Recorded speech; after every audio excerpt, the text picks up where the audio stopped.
ብዙም ስተት ያሳስባችሁ። ሁለመናዬ በስተት ነው የተገነባው።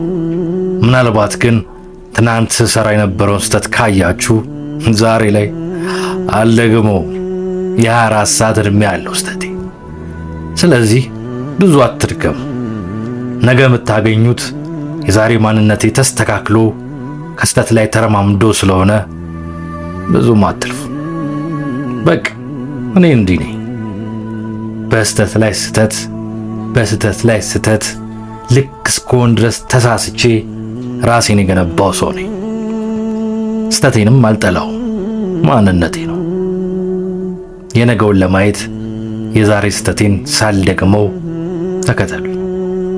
ይህ የሚኖር ሕይወት ነው። ሰላም።